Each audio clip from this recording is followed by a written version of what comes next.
Assalamualaikum warahmatullahi wabarakatuh. Halo teman-teman semua.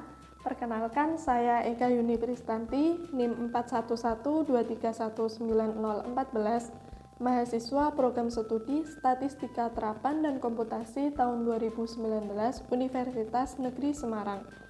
Nah, pada video ini saya akan membahas mengenai software olah data statistik yang open source. Biasanya untuk aplikasi pengolah data statistik kita mengenal yang namanya SPSS. Sayangnya aplikasi SPSS merupakan aplikasi berbayar. Maka dari itu di sini saya akan memperkenalkan alternatif lain sebagai olah data statistik yang open source. Ada banyak software olah data statistik yang open source.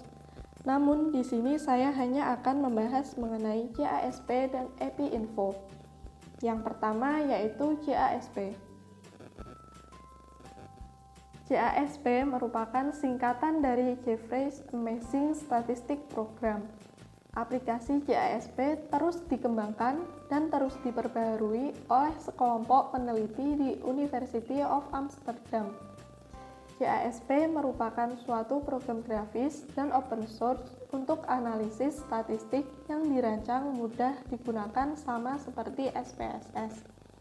JASP banyak menyediakan metode statistik Bayesian dan dapat menghasilkan tabel serta plot yang mudah untuk dipahami.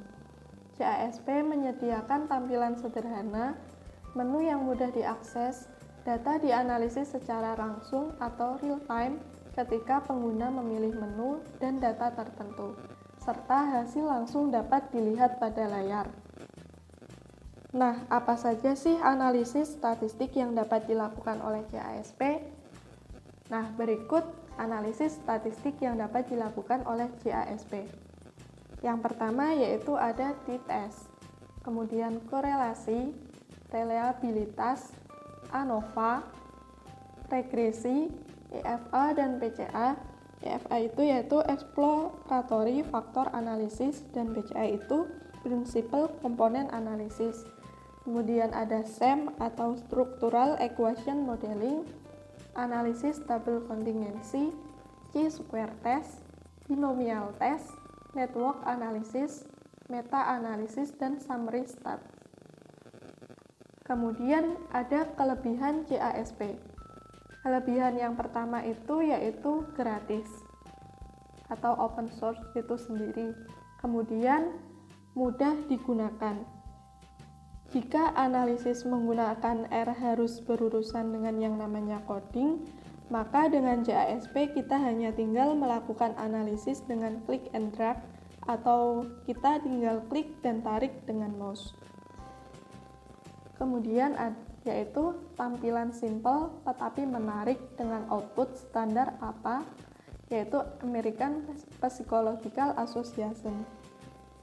Nah, salah satu kelebihan JASP dibanding software analisis lainnya adalah tampilannya yang simple namun menarik. Output analisis dibuat interaktif dan dinamis. Jadi setiap apapun yang kita ubah pada input, tampilan output akan langsung ikut berubah secara real time. Jadi kita tidak perlu repot-repot mengulang analisis dari awal seperti di SPSS.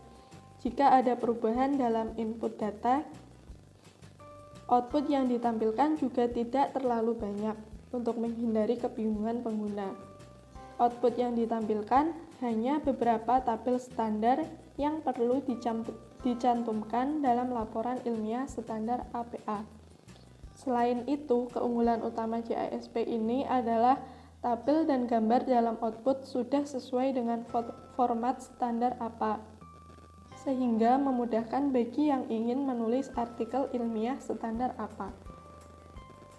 Kelebihan selanjutnya yaitu menyajikan menu analisis yang penting untuk penelitian. JASP menyediakan analisis statistik yang umum digunakan untuk peneliti, baik itu untuk statistik deskriptif, uji reliabilitas, uji asumsi, analisis regresi, uji beda, analisis faktor, SEM, meta-analisis, dan analisis network. Kemudian kelebihan selanjutnya yaitu dapat melakukan analisis Bayesian. JASP menyediakan dua opsi metode analisis, yaitu analisis frekuentis dan analisis Bayesian. Analisis frekuentis merupakan analisis klasik yang sering diajarkan di perkuliahan yang selama ini sering kita gunakan. Sedangkan metode pendugaan atau Bayesian melakukan proses pendugaan dengan memanfaatkan dua hal, yaitu data yang sering kita miliki dan informasi awal mengenai kasus yang sedang kita bicarakan. Meskipun di Indonesia analisis Bayesian ini masih jarang dilakukan, namun melihat tren terkini di Eropa yang banyak beralih ke analisis Bayesian, maka adanya menu analisis Bayesian di JASP merupakan suatu keuntungan. Kelebihan selanjutnya yaitu dapat mengimpor data dari berbagai format. Nah, JASP mendukung berbagai macam format data seperti SAF, TXT, dan JFP, sehingga kita tidak perlu mengedit lagi data yang tersimpan di SPSS atau Excel. Cukup disimpan dengan format tersebut, maka dapat dibaca di JASP. Selanjutnya itu, JASP masih terus berkembang dan responsif terhadap permintaan. JASP berkembang dengan sangat cepat, dan karena sifatnya yang open source, kecepatan ini akan meningkat begitu peneliti di seluruh dunia bergabung dalam pengembangannya. Yang terakhir, yaitu terintegrasi dengan Open Science Framework atau OSF. JASP juga mempromosikan Open Science di mana semua data bersifat transparan dan dapat diakses oleh orang lain.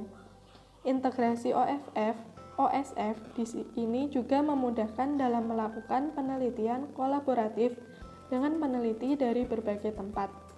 Dengan adanya Open Science ini, segala pelaporan dapat lebih transparan dan berkomunikasi dengan kolaborator peneliti lainnya dengan lebih mudah.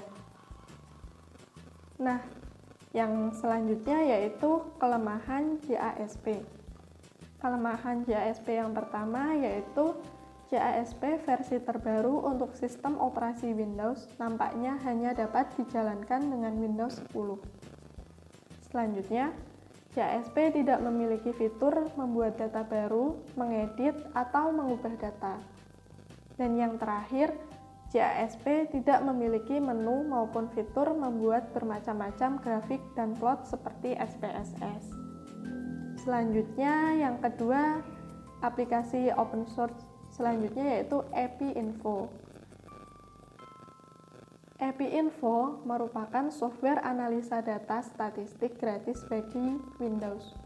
Kita bisa menganalisis data statistik, namun umumnya diaplikasikan untuk penilaian wabah penyakit dengan cepat sekaligus pengembangan pengawasan penyakit yang bersifat ringan dan menengah.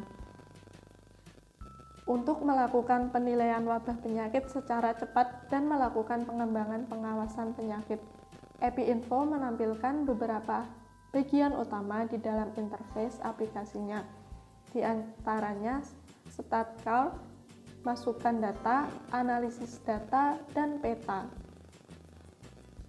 Nah, selanjutnya ada kelebihan EpiInfo. Kelebihan EpiInfo yang pertama yaitu dapat digunakan secara gratis. Kemudian, data lebih valid dan cepat, dapat melakukan upaya pencegahan, dapat melakukan perencanaan program, dapat mempercepat dan meningkatkan kualitas data dan informasi sistem surveillance yang berjalan. Kemudian membutuhkan sedikit biaya. Nah, itu untuk kelebihan EpiInfo. Selanjutnya ada kelemahan EpiInfo. Kelemahan EpiInfo sendiri itu yaitu pencatatan dan pelaporan yang tidak dilakukan secara teratur menghasilkan data yang tidak akurat. Kemudian, tidak semua dapat dijangkau oleh internet. Dan yang terakhir, jumlah sumber daya manusia dalam pemanfaatan TI atau segala hal yang berkaitan dengan proses penggunaan sebagai alat bantu manipulasi dan pengelolaan informasi belum terpenuhi. Nah, demikian yang dapat saya sampaikan mengenai aplikasi open source. Kurang lebihnya mohon maaf. Wassalamualaikum warahmatullahi wabarakatuh.